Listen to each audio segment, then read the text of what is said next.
some of them, and we're young, we're free. Summer's begun, so come run with me. Yeah, we're young, and we're free. It's time to lay us down and go swimming in the sea. 20-something just don't feel right. How the hell can we sleep at night? It's time to kiss our childhood goodbye. We're 20-something, so enjoy the ride.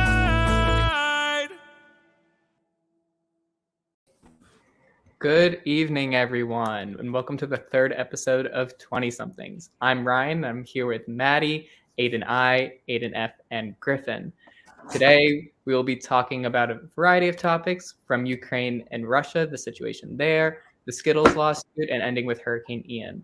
So without further ado, let's dive right into it with what's happening in Ukraine and Russia.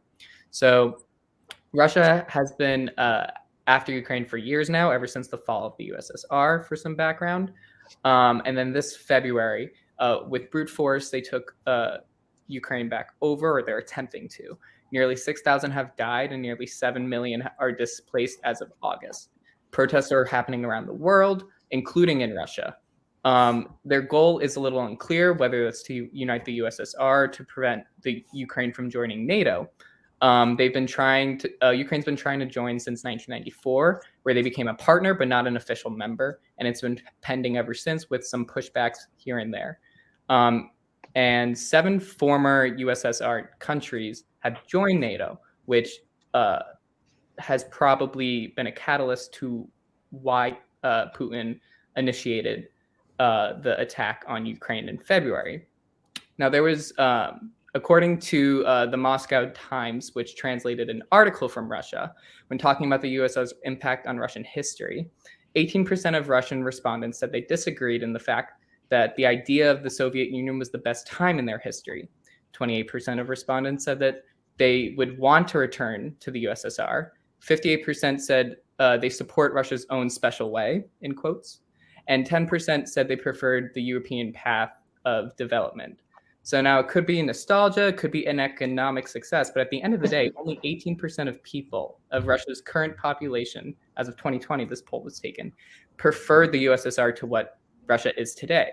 So what do you guys think of that statistic, and how do you think that impacted the invasion of Ukraine? Where did that, I was meaning to ask you, where did that statistic come from? Was that from Russia or from? It was from a Russian article that the Moscow Times had translated. See, I feel like if it's a Russian article, it can't exactly be, like, there's no source to verify that it's actually 18%. Although it is a rather low number, I feel like we still, I don't know, there's no verification. I agree there. The statistics could have been skewed as, you know, what public information does Russia want to release. But at the end of the day, there is still, when you boil the story down, there does need to be a push or a movement of some type, whether it's majority or minority, that the USSR is better than the current situation that Russia is in. Mm-hmm. Yeah, I saw an article kind of going off of that. They did several different studies, and they found that, like, within the different studies, 65 to, I believe it said 75% of Russians regretted the fall of the USSR, and that was because the shared economic system provided financial stability. There's a feeling of belonging to a greater power. That's what a lot of Russians said. 43% of Russians said that. 31% said that there was an increase of mutual distrust and cruelty after the fall of the USSR. And a lot of them said that, like, after it fell, there was just like the USSR made them feel like they had a home and a family. So all of those nations kind of being together provided them with that sense of belonging somehow.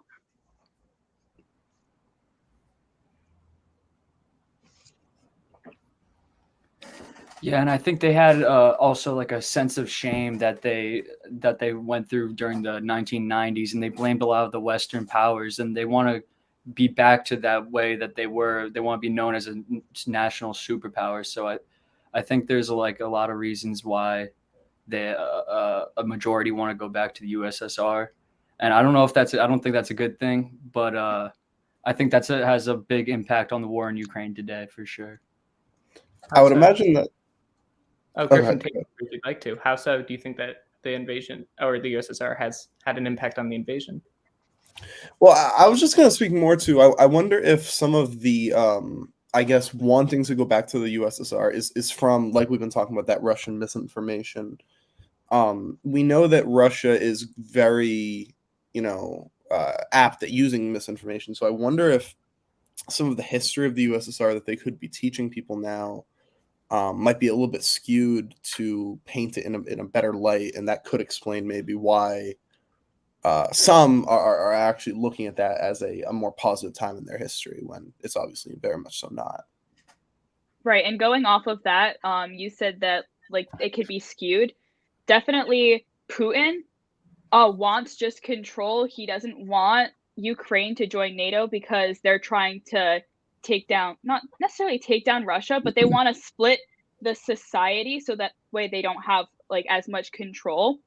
But Putin is trying to like kind of brainwash everyone in Russia. I found in several articles by telling them that like the people in Ukraine that are fighting back are Nazis. So that's why Russians are so proud to be a part of this war. They're happy that the war is going on because they think that Ukrainians are Nazis, and that's kind of giving them that sense of, oh, we're doing a good thing. I think I heard somewhere that Russia is using a lot of conscripts and non-Russian citizens to fight in the war.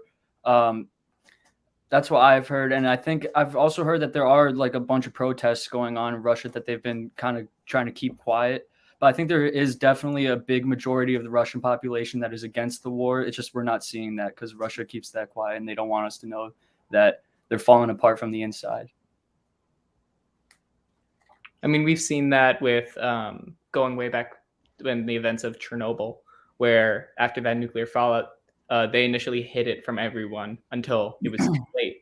And speaking of that, we are the reason why this is so unprecedented is there's a theory of nuclear peace, where because opposing enemies have nuclear weapons, nothing will happen. So that's the fear factor in all this. And in response, the US and other nations in NATO have put massive sanctions on Russia, and brands such as Pepsi, Levi Jeans, and McDonald's have actually left and closed down in Russia. And they've piled up more and more troops on Russia's border. So what do you guys, in addition to that, what do you guys think this invasion has had an effect on the world? I think it's disappointing because you hear things about like Levi, McDonald's, Pepsi leaving, and obviously, I understand it from the perspective of you don't want to be giving those countries any more, support, but at the same time, the vast majority of people in Russia are not like pro-war. They're not the ones making these decisions, and they're going to be the ones being affected by all these brands leaving. And so I think what we're going to see is life in Russia is going to become a lot more difficult for the everyday person, where the war in Ukraine is going to be affecting them when it really shouldn't be, because again, they're not the ones making those decisions. They're not the ones in power to have any influence over that war in the first place. And that, that's something very sad to me, I think. I don't know. Yeah, a lot of the Russian citizens, their quality of life is going to go down significantly because of the war, because they're getting cut off economically. They're getting cut off by companies, sponsors. Like I think they can't use Venmo now, and that's a very small thing, but it's going to get bigger and bigger for them and harder for them to have their own people support the war because it's going to affect them so much. Unfortunately, we are in this situation and we will have to wait and see how this shakes out. Things are changing day by day. But moving on to our next topic, a bit more lighthearted, if you can call it that, is recently in July, there was a lawsuit that happened against Skittles, or the company above it, specifically Mars. So there was a claim for that Skittles candy contains a known toxin that toxin in question being titanium dioxide. And it's been claimed as of recent that it's unfit for human consumption, and Mars is being sued. So for some background, titanium dioxide is a white powdery material that's mostly used as a color additive. It's legal, and it has been for decades, and it's used in sunscreens, plastics, and even pastries and chocolates.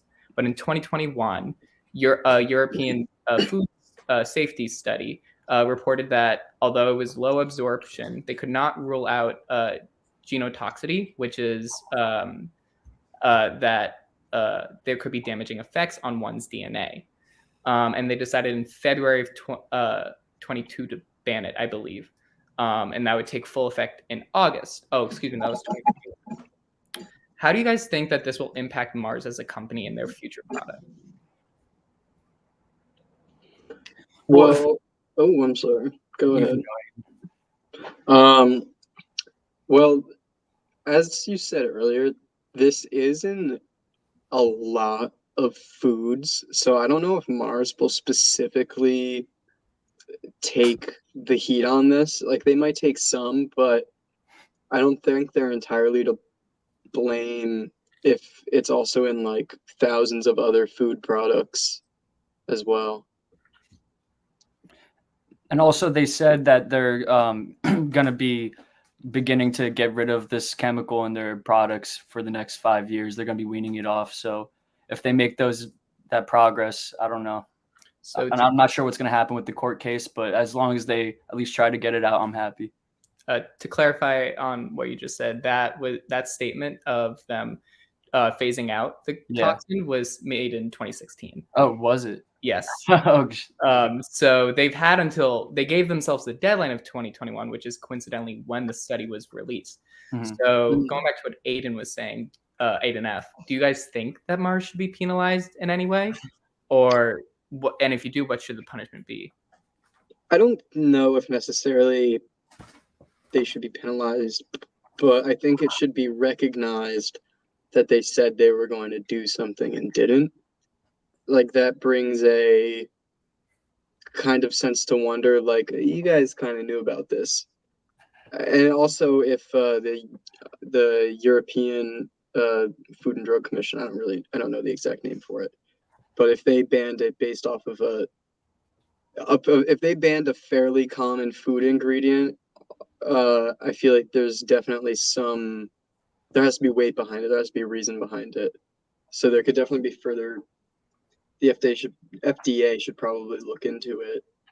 Mm-hmm. And a big reason why they decided to go along with this ban is because titanium dioxide is known to retain in the body really easily, and that's a big problem when it's used in a lot of different food products and like things like sunscreen and stuff. Because if it retains easily, it builds up quick, and if it's genotoxic, then that could affect our DNA and stuff. So it could be a thing that we have to watch out for and definitely limit in our diet. Right. And going off that, a study found that the titanium dioxide does cause lung tumors, or it can cause in like certain quantities. But Skittles did say, they released a public statement that the use of it was regulated by the FDA in their products, in Skittles at least. It was the European Food Safety Authority that banned it completely. I don't know about the FDA in the US though. It's I think I read somewhere it's still legal in the United States and Canada. Yeah, they haven't done anything about it. Yeah. And going on what the comment was, if we need Skittles that much, I don't know if it's necessarily that we need Skittles as much as it is that Mars as the company could be put as the example of what to go forward. And since they are such a big name, if this lawsuit does have big changes, it could impact FDA and what products that toxin is in today. I guess I just wonder what penalty would be like substantial enough to actually make a difference. I mean, the Mars company is kind of huge. Like, it's one of the biggest candy and apparently pet food distributors. But so yeah, I guess like almost too big to fail at this point. You know what I mean? Like, what a little fine is going to make them change the way that they do their business. I don't know. I in a perfect world, this would make an example out of them, but I think what's going to end up happening is this is going to go out of the news cycle. People are going to forget, and eventually another company is going to do the same thing. Well, I don't think punishment necessarily, punishment in its literal sense, should be taken action, because it is a legal product. And if it's legal, they should. I'm not saying anything whether it's good or not, but if it's legal, then they should be able to use it. And that creates a problem in court because they can't be sued by everybody who's ever eaten a Skittle. That's just unrealistic. And a fine wouldn't make any legal sense because it's a legal ingredient. So I feel like they can't really be punished rather than just stop doing it. Yeah. Well, we shall wait and see as this case is still pending, and we'll see if the lawsuit even goes through. But moving on to something that's happened within the last couple of weeks is Hurricane Ian. And I know the group before has previously mentioned it. But to give a very brief overview, Hurricane Ian was a Category 4 hurricane that has killed over 100, left over 2.5 million in Florida without power, and has caused billions of dollars in damage. Ian was double the size of Hurricane Charlie, although not as severe. And in fact, it left the entire island of Cuba without power for the first time in history. A whole island lost power. And other effects, such as the bridge to Sanibel Island, was destroyed, leaving people who did not listen to the evacuation stranded. And it's even hitting South Carolina, and the effects of it are being felt here in Rhode Island and will be felt in all the way up to Ohio. So what impacts do you guys think we'll see from the hurricane? Impacts, I'm not sure, but I can go into, I think we'll see a lot of people trying to help, people who are stuck and stuff like that. And it reminds me back of Hurricane Maria when Puerto Rico got hit really hard. 3,000 people died. And for months, people were without power and stuff. And I personally had family there, and it was like they were living in the 1800s for a few months. So I hope people in Cuba and wherever else they are stuck in Florida get the help they need. And I hope we do better this time than what we did with Maria. And the immediate impacts too, at least 47 people have died as a direct result of the storm throughout Cuba to North Carolina so far, by the time I did my research. And there was 10 inches of rainfall, as I'm sure all online you can see pictures of intense flooding. Every body of water has risen intensely. I know Disney World shut down for a few days, which they're known to not really do unless it's really necessary. So there's more immediate impacts. And like you said, I'm sure there's going to be that sense of community, people coming together to help out, people from all over the country wanting to support the damages that have been done. You've also got to think, we're just coming off of COVID, where a lot of people were already trying to kind of rebuild their lives, rebuild their businesses. And so I can't even imagine coming off of that, having what business, if for those small business owners who did lose their businesses in the damage, having that all destroyed after such a turbulent period of time. It's just a shame that so many of these horrible things are happening in a row, because it's going to just make recovering from all of those things all the more harder for people who already may not have been in a great position to begin with.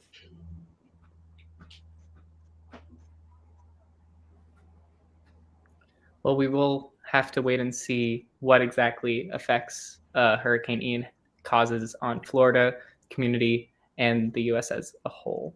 Well, that's all the time we have for today's episode. We hope to see you next week.